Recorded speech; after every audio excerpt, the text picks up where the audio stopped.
Well, basically, one can say that the problems that the people had originally become more enhanced in a bad way. So they increase the um, the intensity of some problems grows, or the types of themes that become apparent to the person change according to things that they experience now. For example, my focus in my clinical work is with people who've suffered interpersonal trauma. So I had people who, for example, had suffered sexualized violence with people wearing masks. And so then when wearing masks became a normal thing, this was, of course, right on the table, something they had completely forgotten or, had an amnesia about. And then, it came up. Or people who had been locked in some situation, either kept captive in an apartment of an abuser, or even one woman who was kept in a box, and she had corona and was quarantined, and she has a very small apartment, and she said she started to see this box all the time and so on. And so this theme came up. But also situations such as I have a patient who's extremely controlling, and she could use the corona situation to control me and her whole social environment. So she was checking if everybody was using the right disinfectant and whether we were airing the room enough times, and using this as an excuse to really act out her symptomatic behavior. Or another woman re-experienced something that she knew from her childhood, where she was not taken seriously when she had important illnesses, such as, for example, she had a broken arm and tried to tell her family this, and they just said, oh, it's going to be fine. You just, she fell off a swing, or her brother pushed her off the swing, and they said, oh, it's no big deal, don't worry about it. And now she was worried about corona, and her family was not obeying the safety rules, and they kept saying, oh, you're just exaggerating, and don't be so ridiculous, and so on. And so this whole experience out of her childhood came up again. So lots of different situations. Let me see if I got one up. Oh yes, and another person, for example, she lived across the border in Belgium, and to come to me to Germany for treatment, she would have needed a certificate of the fact that she's in therapy, but she didn't dare to ask for it and felt like she was being kept away from me. And this reminded her of a very early life situation where she was taken away from her family and put in a sanatorium because she had developed a form of lung illness and so on. So all sorts of memories are becoming activated by the various situations that we have relating to the pandemic. Well, of course, the general, the other aspect of the pandemic is, in general, this extreme reduction of the number of contacts that people can have, or the types of contact that they can have. Like some of my clients live alone, and so for them, the only chance to meet with other people was to go out and go to their walking group or their sports activity or their music activity, singing in a choir or whatever, and these things were all gone. And so of course they felt very isolated. And I think what attachment theory helps us to understand is, on the one hand, which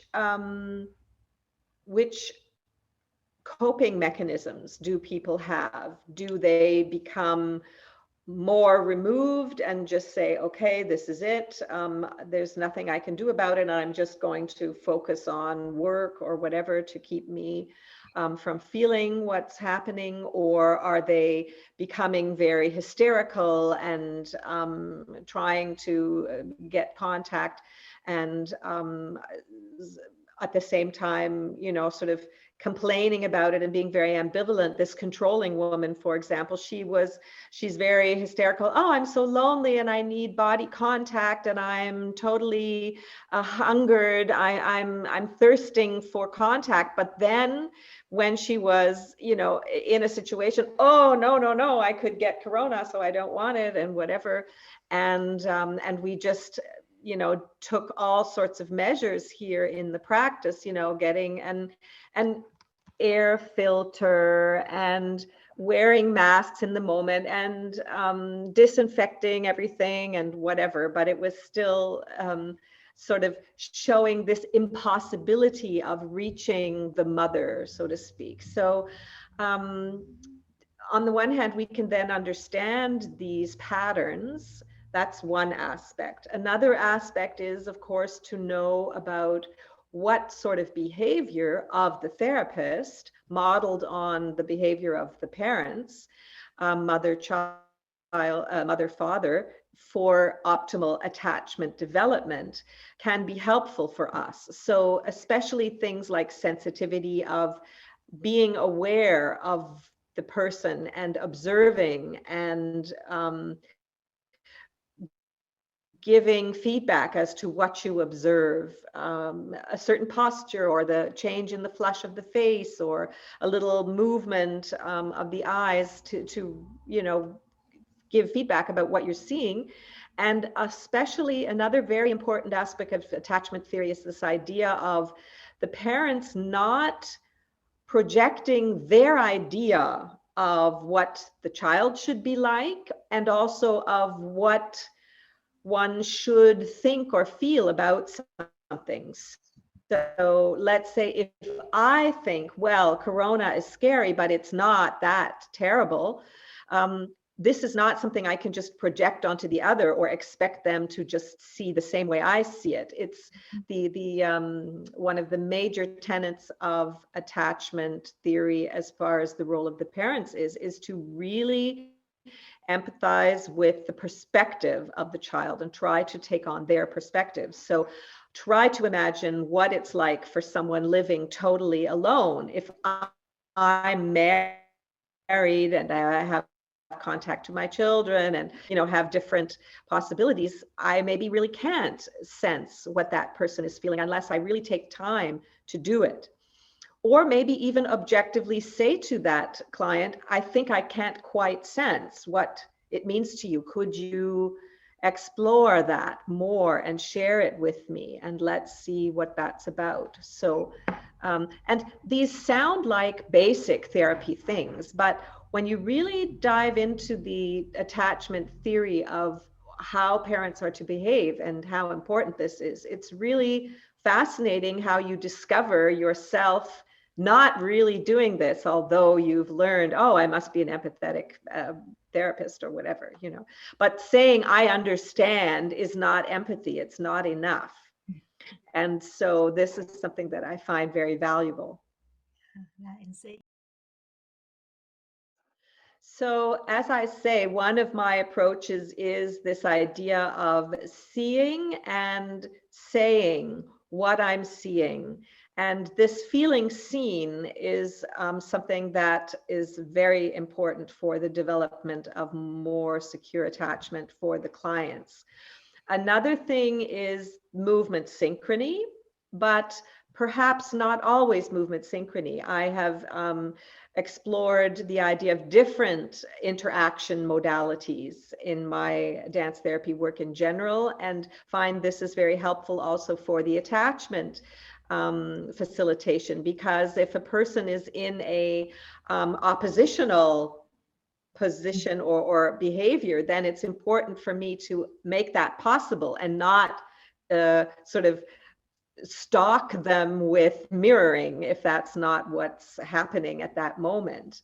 And another thing that's very important in my work is touch, that I find many clients have just an extreme touch deficit, or they have only experienced violent touch. And so touch can be an extremely important instrument in developing safety and another self-image. But of course, through the pandemic, this became difficult. So I had a new look at my props. So using sticks or staffs to create contact, or creating long 4-meter long scarves that we could still do holding and being hugged with a scarf, but keeping the required distance and these kinds of things. So I've been quite creative in this respect. Quite interesting what video also has done. For example, there was a phase where we were doing more video work, and then some clients found this very helpful to take me with them. And when we would do calming and relaxing exercises, and they would do these in their really home spaces, so in bed, in their couch, in the kitchen, and trying it in different situations is quite interesting. Yes. Okay. But there's one other thing that also fits to that, which was rupture and repair.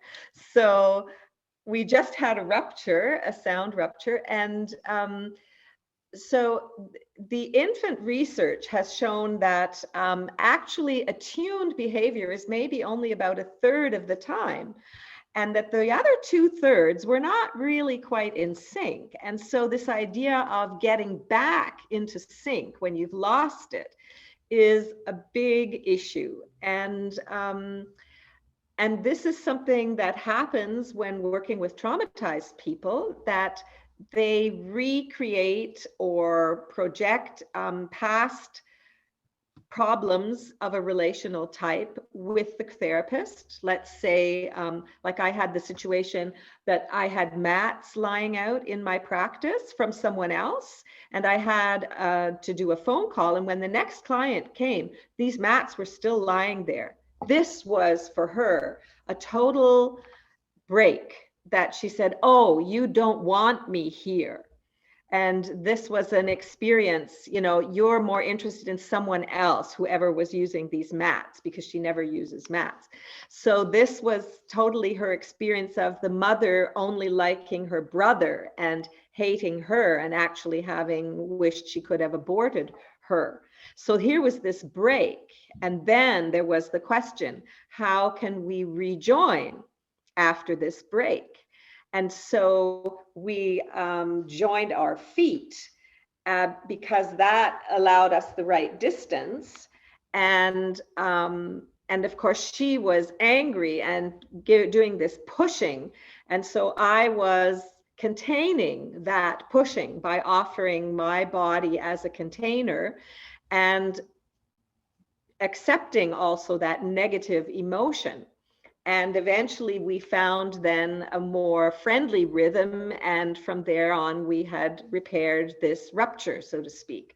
So these kinds of processes of expecting ruptures and then really emphasizing, how are we going to get back together?